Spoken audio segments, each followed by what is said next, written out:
Está começando mais um Coringão Cast, o programa mais completo que alegra, né, a noite, o dia, a tarde dos corintianos que estão mais felizes do que nunca. Comigo aqui nessa gravação está apenas, né, a solitária Júlia Longo. Boa noite, boa tarde, bom dia, Ju. Boa, galera. Salve, Corinthians. Hoje estou solitária aqui, mas estou solitária e feliz. Uma segunda-feira feliz na minha vida. Depois de algumas segunda-feiras bem tristes, essa foi muito alegre, com certeza. Sem dúvidas, Como que a gente vai ficar triste depois de uma vitória incrível, eu diria, né? Diante do nosso arquirrival, Palmeiras, o derby centenário, né? E é isso aí, vitória de 3-2. Estaremos aqui para comentar desse grande jogo, acima de tudo, né? E é isso aí. Bom, Ju, por linhas gerais, o que você achou da partida? Eu achei um jogaço. Achei o primeiro tempo do Corinthians excelente. Fazia tempo que o Corinthians não jogava tão bem. Achei as mudanças do Carille precisas. A gente conseguiu explorar bem aquela linha alta do Palmeiras, né? Que o Carille comentou depois do jogo. O Mina e o Edu Dracena, né? A gente jogou bastante nas costas do Edu Dracena e bastante nas costas dos dois laterais. Então o Cleison foi muito importante, tanto para explorar a lateral deles e para não deixar os laterais deles jogarem, né? Porque o Romero a gente já sabe que faz bastante essa função, mas o Cleison me surpreendeu demais. A recomposição do Cleison eu achei fundamental. Nisso o Carille acertou muito, foi muito bem na mudança. Em relação ao Camacho, você gostou também? Gostei sim. Eu até comentei com meu pai na segunda-feira, né, antes do jogo. Comentei com meu pai que o Carille tinha feito essas mudanças. E ele falou assim, o Camacho no lugar do Maicon vai ser porque a gente não vai usar muito meio pra atacar, né? A gente vai usar o meio pra defender.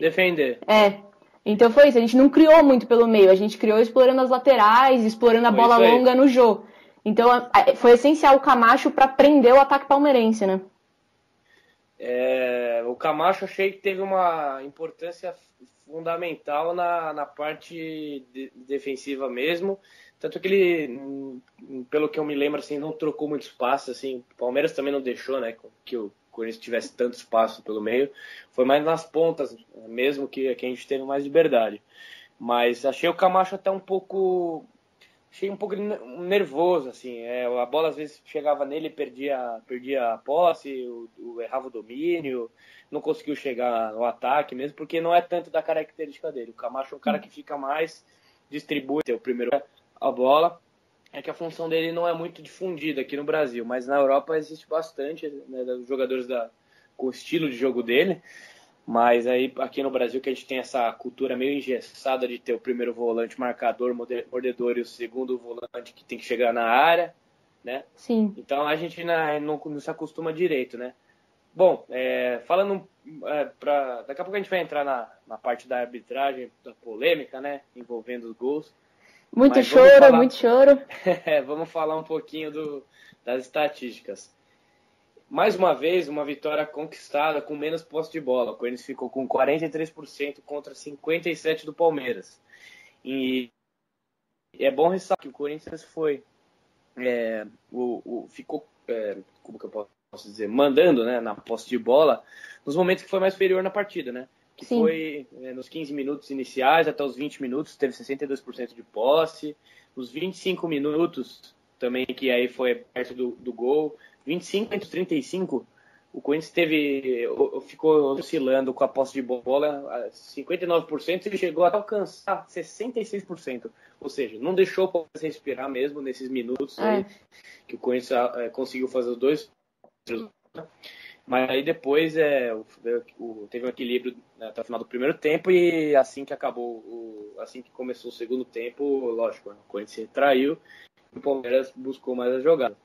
Mas um dado curioso, que eu estava até falando em off para a Ju, que o Corinthians trocou pouquíssimos passes para a média, né, do time. Apenas 171. A equipe toda eu acho bem pouco mesmo. Não sei exatamente quantos foram trocados no segundo tempo, mas sem dúvida foram menos que 100, né? Porque o Corinthians ficou bem menos com a posse e de quebra acabou errando menos passes. Até né? Achei que recuamos bastante no segundo tempo, né? A gente sofreu ali no segundo tempo, foi um jogo nervoso. A gente podia ter aproveitado mais o contra-ataque.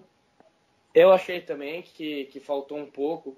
Teve até uma jogada que o Romero acabou chutando mascado de fora da área, que ali tinha muita superioridade numérica do Corinthians. Se eu não me engano, o Arana chegou ao ataque, o Cleison, o Jô, o Rodriguinho e o Romero. Esses 5 aí, eles estavam, pelo que eu me lembro, em superioridade numérica em relação aos defensores do Palmeiras. Foi logo quando a gente tomou o segundo gol, né? Eu também me lembro desse lance. Foi. Aliás, se faz esse gol aí, por 4-2, acho que é totalmente a chance do Palmeiras pressionar, ia ficar um jogo mais morno.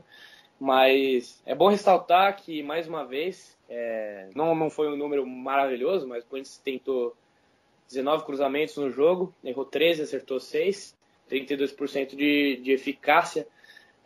Não é um número maravilhoso mesmo, mas já melhora, porque geralmente quando o Corinthians tem jogado mal e em jogos que saem desvantagem acaba cruzando mais. E dessa vez o Corinthians conseguiu sair na frente. E conseguiu administrar a vantagem porque conseguiu logo em seguida o gol, então isso deu mais calma, né? Sim. E é o que faltava, né? Pros últimos jogos aí, faltava, acho que essa calma, né? Para tranquilizar o jogo, para administrar como o Corinthians sempre fez. Eu não sei se você concorda comigo, mas eu achei que quando a gente fez o 2-0, o time ficou um pouco nervoso. E o Palmeiras começou com a vantagem? Com a vantagem. O Palmeiras começou a pressionar muito e logo conseguiu o 2-1, porque o time ficou nervoso, não conseguiu. Ali fez o 2-0, parece que assustou, sabe? Nossa, fizemos 2-0, meu Deus. Pô, verdade, viu, Ju? Eu não tinha pensado por esse lado. Talvez ali o time não estava esperando. Fazer 2-0 tão rápido, assim. A verdade é o seguinte, o Corinthians entrou para definir o campeonato. Eu tive essa percepção. Sim. Não tinha bola perdida. O lateral, o zagueiro estava rebatendo a bola para a lateral, para escanteio, a torcida vibrava junto. Foi uma final. Uhum. Foi uma final. E para mim o Palmeiras entrou para empatar o jogo.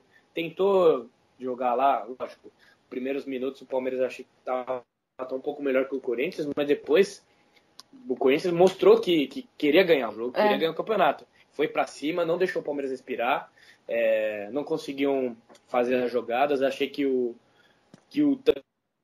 tanto o Keno quanto o Dudu foram totalmente anulados. Sim, completamente. O Arana não comprometeu no primeiro tempo. E no jogo todo, eu acho que o Dudu foi bastante anulado. O Fagner é impressionante como ele marca bem o Dudu quando ele tá afim. E aí, também as laterais foram muito bem. A gente dobrou muito bem as marcações nas laterais, né? Com o Romero e com o Cleison. Isso ajudou demais. O Keno e o Dudu, né? Eu acho que uma coisa que facilita o Corinthians ter vencido, explica bastante, né, o motivo da vitória, foi a volta das triangulações, né? Pelo lado esquerdo, Cleison, Camacho e o Arana. O Camacho ficava um pouco menos, acho que até para esperar um pouco os avanços do Arana, né?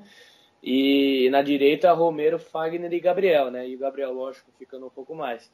Só que eu achei legal essa exploração que o Corinthians teve pelas pontas da defesa do Palmeiras, aproveitando que as laterais do Palmeiras são bem fracas defensivamente, né? Sim. Mike e Egídio até apoiam bem, mas eles marcam mal. O Edu Dracena, pra mim, teve não uma aguenta. tarde péssima, errou tudo. O Mina acho que se salvou porque o Mina é muito bom zagueiro, mas realmente teve trabalho demais. O Jô ganhou todas pelo alto. Todas, foi impressionante. Inclusive, é bom ressaltar que o Cássio acertou 27 lançamentos nesse jogo, né? Lógico, o Palmeiras acabou tendo várias oportunidades, mas de chutes mais para fora, e isso aí proporcionou esses lançamentos do Cássio. E o Jô ganhou muito, porque realmente o Corinthians lançou 52 vezes, né, nesse jogo, que é um número alto, né? Mas diante das circunstâncias é compreensível. Sim. Mas o jogo conseguiu ganhar muito, né? Porque quando o Cássio quebrava nele, ele ganhava na casquinha, acertava o passe. Ele conseguiu dar várias casquinhas ali. Ele ganhou todas, principalmente do Mina, por incrível que pareça, porque o Mina é mais alto que o Jô, se eu não me engano. O Mina tem 1,95 m. E o Jô foi muito bem no impulso, né? E na colocação. Eu vi até uma análise interessante hoje do porquê que o Jô jogou em cima do Mina, né? Ele jogou em cima do Mina para conseguir dar a casquinha pro pro Romero ou pro Cleison. E aí eles jogariam com o Edu Dracena. E o Edu Dracena não conseguiria alcançá-los na corrida, né? Porque o Romero e o Cleison são muito mais rápidos do que o Edu Dracena. É uma boa. Eu acho que eu não tinha reparado exatamente nesse detalhe do Mina. Mas a maioria das vezes era o jogo ganhando do Mina mesmo. Pra jogar nas costas do Edu Dracena ali. Eu não acho que tenha sido uma estratégia de jogo, não. Acho que foi uma coisa bem pensada pelo Carille. Ele também, imaginou com certeza. isso daí.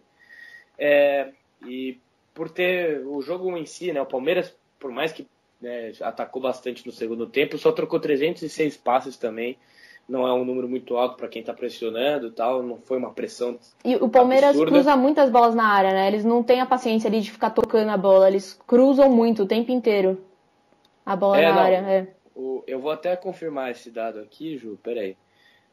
O Palmeiras cruzou 28 vezes, errou 23 dessas 28, então é muito cruzamento errado. Né? Eu achei assim, um jogo que estava totalmente controlado, até o Pablo... Infelizmente rebateu uma bola para trás, errou ali o cálculo foi até um pouco de má sorte ali, né? E um lance morto, que a gente não esperava nada. Tanto é que o Moisés, obviamente, estava impedido, mas isso não entra porque quem deu o toque foi o Pablo, deliberadamente foi o Pablo, né? E por não ter tantos passes no jogo, o jogo foi bastante faltoso, 31 faltas, né? Num jogo do Corinthians é uma coisa rara. O Corinthians cometeu 21, é bastante, né? E teve 6 cartões amarelos, mas é compreensível, né? Um clássico. Claro. Final de campeonato. Pouco espaço. E assim, eu já vou entrar no âmbito da arbitragem, mas se você for olhar, o Corinthians finalizou 8 vezes no alvo, errou 3, então 11 chutes, né? E o Palmeiras acertou 2 no alvo, apenas as bolas que entraram, né? E 12 que não foram no alvo. E o Cássio não fez nenhuma. Eu acho que o Cássio não chegou nem a fazer defesa que... acho que a última ali, né?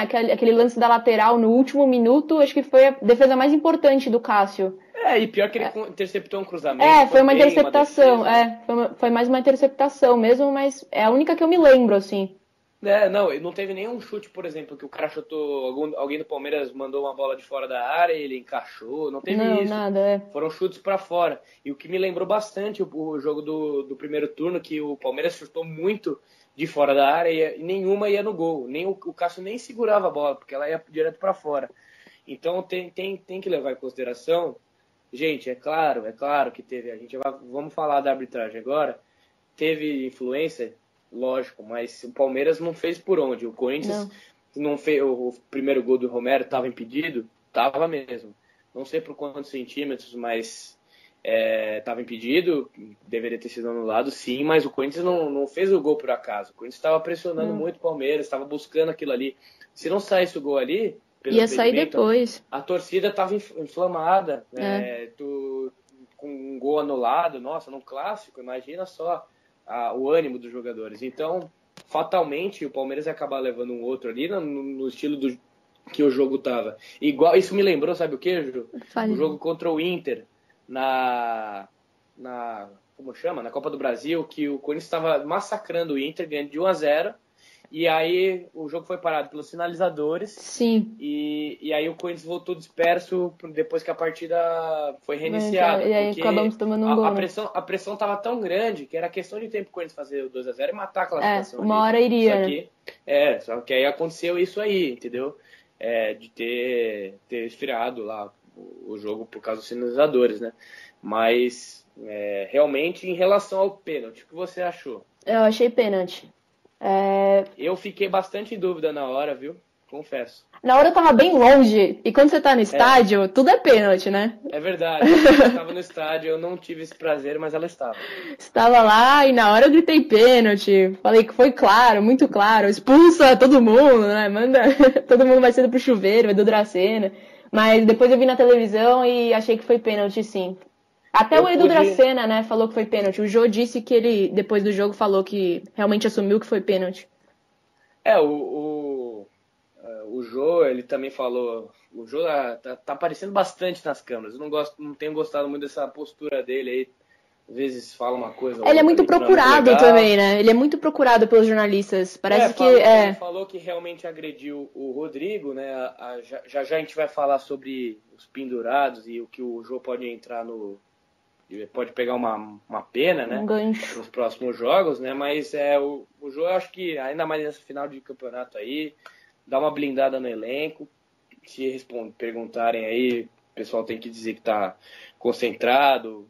Não tem que ter muita explicação, não. Fica lá, fechado na casinha, porque o Corinthians com a mentalidade de uma quarta força realmente deu certo durante o ano. Então, agora que mostrou um estilo de jogo parecido com o do primeiro turno, acho que tem que manter essa pegada, essa ideia, essa mentalidade, né? Não pode perder o foco agora, porque o Santos está próximo também, são 6 pontos. São 6 pontos, sendo que o Santos enfrenta o Vasco, que o Vasco não vai cair, não vai chegar no G6, né? O Vasco não quer mais nada no campeonato, né? Então é um jogo meio chave, assim, que eles devem vencer.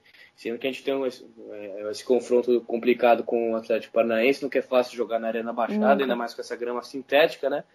Então, claro, a diferença pode diminuir para 3 ou 4 pontos. A vantagem do Corinthians é que tem mais vitórias. Então, caso o Santos, hipoteticamente, chegasse no Corinthians, o nosso time do povo ficaria na frente por conta do número de vitórias, né? Mas, enfim, voltando a falar do pênalti, eu fiquei bastante em dúvida na hora. Achei que tinha sido uma disputa de jogo. Mas também tenho certeza que se fosse fora da área, assim, vai uma puxada de contra-ataque, o juiz ia dar a falta também e ia dar o cartão amarelo pro Edu Dracena, porque ele tá puxando o Jô de antes da área. E eu também fiquei em dúvida nisso, se tinha sido fora a falta, o contato mesmo que levou o Jô a cair. Realmente, pelas lentes, não lembro agora se foi da Globo, acredito que foi, o Jô tá com o pé esquerdo fora, e o pé direito dele está dentro da área. Então, como ele já está com uma parte do corpo dentro, então é configurado o pênalti, né? Sim, E então, assim, os palmeirenses... um lance, eu achei um lance assim, que daria para não ter dado pênalti, não foi um pênalti escandaloso, assim, ao meu ver, mas tem o agarrão, tem o empurrão dele, e ele acaba derrubando o Jô na área, né? E que ele acha que dá meio que um trançapé sem querer, né? No Jô. E aí ele acaba caindo na área. Então eu acho que foi com certeza, assim, né? Eu acho assim, os palmeirenses nem estão reclamando tanto desse lance do pênalti. Porque o do Romero tomou muito mais proporção. E também por ter sido um jogo, por ter sido o primeiro gol. Jogo. E também o lance do Gabriel ali, também estão reclamando demais. Mas também acho que o Bandeira já assumiu, que dá até pra ver, tem a imagem do Bandeira autorizando o Gabriel a entrar em campo, então pra mim não tem nem discussão. Autorizar o Gabriel a entrar em campo. Naturalmente a reação dos palmeirenses depois do que aconteceu com o Gabriel é de reclamar, porque acho que qualquer torcida em sã consciência iria fazer o mesmo, porque o jogador tem que ser autorizado pelo árbitro para voltar de campo quando ele é atendido. Né? Tá até na regra, se ele entra sem ser autorizado, leva o amarelo. Mas ele foi autorizado, né? A verdade é que eu não tinha percebido mesmo, mas depois que quando deram o close, eu consegui perceber que o Cássio vai bater o tiro de meta, né? E na hora que o Daronco levanta a mão, parece que ele tá autorizando pro Cássio... Pro Gabriel entrar. Pro Gabriel entrar, mas na verdade ele tá autorizando pro Cássio retomar. Bater o tiro de meta, porque o Gabriel tava caído, então ele tem que dar um sinal pro que tá autorizado a bater o tiro de meta. Nisso, o Bandeira se confundiu e falou, Gabriel, pode entrar. E o Gabriel entrou.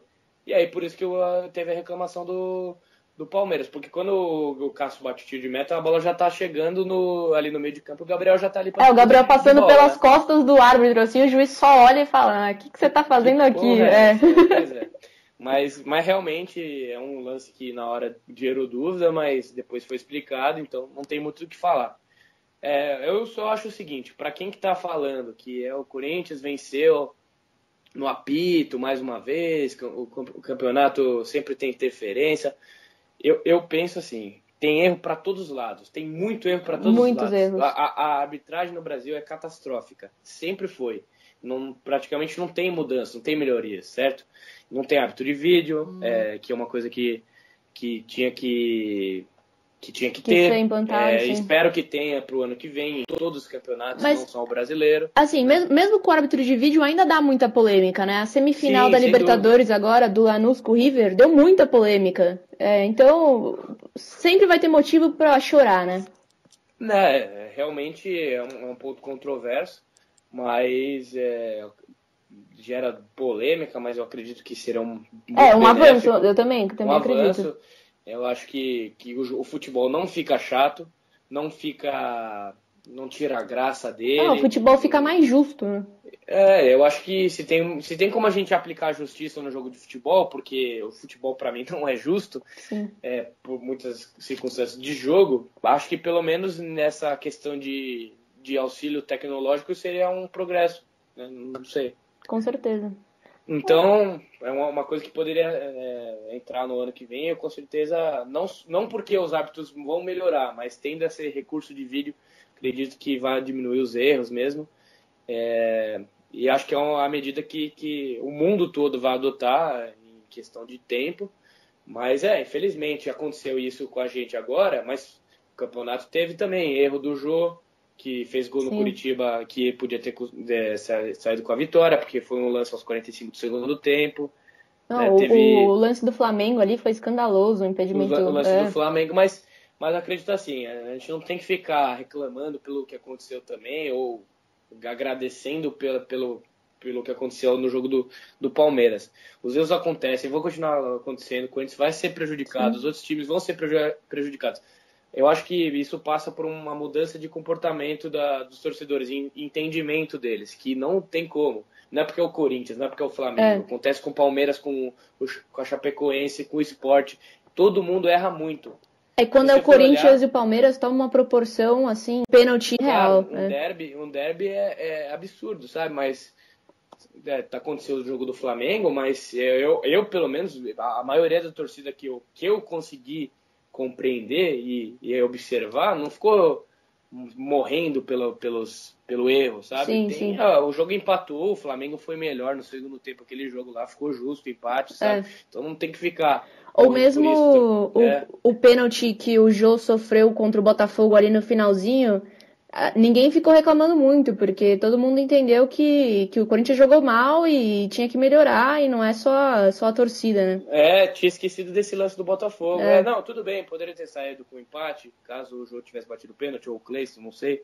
Sim, poderia ter mais um pontinho na conta, mas eu fico mais preocupado quando o meu time joga mal também. E merece perder do que quando ele é prejudicado por uma arbitragem, a não ser que seja o caso como o Corinthians presenciou no caso da Marília, né? Sim, aquilo lá foi escandaloso. Em 2013. Aquilo lá é outra coisa, que pode envolver um monte de teoria da conspiração, mas de resto, para ter não dá para falar que, não, Corinthians comprou... eu acho assim... o juiz, não tem como. Coisa que tem dinheiro nem Exatamente. Acho que o melhor argumento é esse. O Corinthians, coitado, não tem dinheiro pra pagar a espuma do carnaval no Parque São Jorge. Então... O telhado da cobertura da fazendinha ali. Nossa. Deve a telha da fazendinha até hoje. Então comprar o juiz é fora de cogitação. Para um time que paga o casinho parcelado em 12 vezes, acho que foi 100 mil reais, que triste. Já vê como que tá a situação, não tem dinheiro para nada. Não. Se fosse na época de 2005, a gente podia até duvidar, porque na época com o que é lá, né, com a MSI, o Corinthians tinha bastante dinheiro, mas hoje em dia... estamos em 2017 a fase é diferente. Eu acho mas assim... isso aí, eu achei um grande passo pro título, né, não sei o que você pensa. Com certeza. O jogo era chave. Sábado a torcida demonstrou todo o seu apoio, né? No treino com 32 mil pessoas. Que o Corinthians ganhou o jogo aí. Era isso que eu ia falar. O Corinthians, ali os jogadores entenderam que é o Corinthians, a grandeza do Corinthians e a força da nossa camisa. E foram com tudo pro clássico. E acho que foi o jogo do título, mas como eu sou muito precavida, eu não grito campeão antes da hora de jeito nenhum. Tem que ir com calma, tem que levar em consideração a vantagem de 6 pontos novamente e 8 pontos para o Grêmio e para o Palmeiras, que o Palmeiras agora, né, segundo o foco deles é o G4, então eles estão lá, né? Deixa eles focarem no G4 aí. Foca bastante no G4, que eles estão conseguindo o objetivo deles, né? Então a gente considera, né, nosso foco no título, então vamos lá. O que eu ia falar? Eu fico preocupado, vamos falar agora do jogo contra o Atlético Paranaense. Primeiro que temos desfalques, a Ju já vai informar o ouvinte, e também porque depois de um jogo assim desgastante, mentalmente, fisicamente, tenho certeza que o Corinthians jogou assim, o máximo assim, né, na questão física, os jogadores se doaram ao extremo. Achei que o Arana, nem sei como ele conseguiu aguentar esse jogo, sem ficar sentindo dor em alguma parte do corpo. Achei legal, que pelo menos ele, acho que nessas horas a superação tem que falar mais alto que a técnica. Sim, o Jô no final do jogo tava nitidamente muito cansado. Eu até comentei com o meu pai assim, nossa, será que o Jô vai aguentar? Ele levou se chocou com o Mina. Com o Mina, isso. Ele ficou no sacrifício. Ficou no sacrifício ali, nitidamente, dava pra ver. Eu tava bem pro ataque do Corinthians, né? Bem pro lado do ataque do Corinthians, e eu consegui prestar bastante atenção no Jô. Ele tava acabado, assim, expressão de muito cansaço. Então foi legal esse sacrifício. Então a gente fica pensando o quê? Que nesse jogo do Atlético Paranaense a concentração, o foco seja menor, até pelos desfalques, o time não vai completo. E isso me lembra uma coisa que ficou marcada para mim, que é realmente verdade. A gente tem que buscar entender esses momentos. Que, por exemplo, em 2011, o Corinthians foi campeão brasileiro e tal, e jogou um jogo muito difícil contra o Flamengo, que ganhou de 2-1 no Pacaembu, isso tinha sido numa quarta. E o Liedson fez 2 gols, o time cansou muito, virou o jogo, um jogo complicadíssimo, Ronaldinho, Thiago Neves no time do Flamengo, então foi bem desgastante. E 3 dias depois o Corinthians tinha jogo contra o Fluminense no Engenhão, que o Fred acabou fazendo um gol de falta nesse jogo aí, e foi 1-0 pro Fluminense. E no DVD do título, o Liedson fala que esse jogo do Flamengo foi chave para a conquista do campeonato, pela maneira que foi o conquistado resultado, que o Flamengo estava disputando ponto a ponto com o Corinthians, foi considerado até uma final antecipada, né, antes do confronto contra o Vasco, né, e o Liedson falou que o time entrou sem concentração, desgastado, e eu acho que isso acontece muito no campeonato de pontos corridos, e é a minha preocupação maior para esse jogo do Atlético Paranaense. Nem tanto o time, o Atlético Paranaense em si, porém essa falta de foco que pode ocorrer. Também acho, mas eu acho que também a gente aprendeu a lição nas últimas rodadas ali, que achou que o título já estava ganho, né? Contra a Vitória, Atlético Goianiense, derrota para Ponte, derrota para o Botafogo, achando que o título estava na mão. E Sim. Aprendemos a lição ali, então eu confio que o time vai entrar focado, não sei, tô com essa esperança, espero que a gente consiga pelo menos um empate lá e... eu acho que o empate não é de mau tamanho, não. Não, Você pode pegar os desfalques aí? Sim, vamos lá. Os desfalques são Cássio, já seria um desfalque porque ele vai servir a seleção. O Jadson, que já foi para reserva. Entrou mal demais o Jadson, meu Deus. Tá horrível. E o Gabriel. O Gabriel eu acho um desfalque bem considerável. Então, a gente, lógico, né? O Corinthians ainda não definiu. A hora que a gente tá gravando não definiu. Mas a expectativa é que tenhamos Walter, pela primeira vez no ano, quem diria, só em novembro o Walter vai jogar. Nem um amistosinho ele jogou. O Léo Príncipe não, né? O Fagner ainda tá... Ele pode jogar, né? Pode jogar. Eu achei que o Léo Príncipe ia jogar esse jogo, mas é o Fagner mesmo. Balbuena, Pablo e Guilherme Arana. E aí o Camacho com certeza vai ser mantido. Ele estava até pendurado, mas não viu o cartão. Eu acho que por sequência de jogos, o Maicon deve jogar junto do Camacho, porque o Paulo Roberto tá voltando, né? Você não acha que ele vai colocar o Paulo Roberto? Não, acredito que não. O Paulo Roberto, se tivesse jogando, assim, mas eu não lembro qual foi o último jogo dele. Não sei se foi contra o Grêmio, eu sei que faz bastante tempo já. E ele se machucou, ficou um tempo fora aí, mas eu acho que Paulo Roberto e Marcel não, perdão.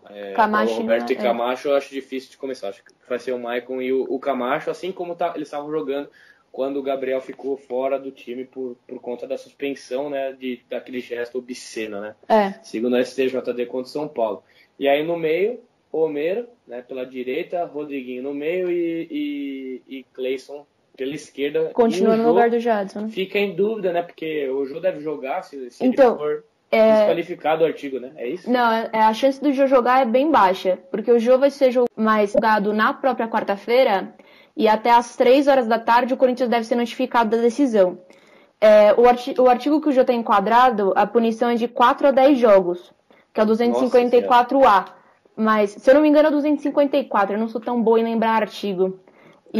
Mas vai desqualificar para o caput desse artigo, que é o 254, se não me engano. O 254 diz de acho que até 4 ou 6 jogos. Então o Jô deve pegar de 1 a 2 jogos. Deve ser essa a punição do Jô. E é bom lembrar que o Jô tá com 2 cartões, né? Então também ele pegando a suspensão não vai voltar aí pendurado, então mais uma preocupação além desse se o Jô pega, questão, né? Se por exemplo, se a punição, eu acho uma punição até dura demais 2 jogos pro Jô. Eu também acho. Se o Jô pega 2 jogos, por exemplo, a chance dele ficar fora de jogos, que seria metade do que falta, né, é bem grande, porque ele pode levar mais um cartão amarelo aí e ficar pendurado. Então... E o Corinthians, depois do Atlético Paranaense, terá 2 jogos em casa contra o Avaí e Fluminense, então 2 jogos que vamos precisar do Jô e ele será importantíssimo, né? Sim. Para a conquista desses pontos. Talvez o titular que, assim, não tenha um reserva à altura seja o Jô, né? O Jô acho que é o pior ali, o reserva é o pior. É o que falta, é o que precisa mais de reposição para 2018. Mas é isso aí, acho que já deu para sintetizar bastante o nosso sentimento, né, dessa vitória. Parabéns principalmente, né, para a torcida, primeiramente, que fez um grande papel aí. Sem ela, o Corinthians não teria ganho esse jogo aí, com certeza. E lógico, os jogadores também têm contribuição, honraram a camisa. Acho que o Corinthians é isso aí, é garra, é vibração, coração, na ponta da chuteira. E jogamos nas nossas limitações e do jeito que o Corinthians gosta de jogar. Isso é o mais importante, a gente ter essa noção. Sim. Isso aí, fico feliz que acima do resultado, pela postura que o time desempenhou, né? Concordo, eu acho que para esse resto de final do Campeonato Brasileiro fica a lição, né? Joguem como quarta força. Isso aí. E vamos embora. Bom, alguma consideração final, Ju? Era essa. Joguem como quarta força e continuem. joguem quarta-feira que jogamos no domingo, que tá bom demais. Joguem quarta-feira como quarta força. Pronto. Aí sim. Bom, é isso aí. Esse foi mais um programa do Coringão Cast. E quero agradecer ao ouvinte aí por esse programa especialíssimo. Infelizmente só nós dois pudemos participar hoje. Mas é isso aí. Vai, Corinthians, e até a próxima! É o time do povo!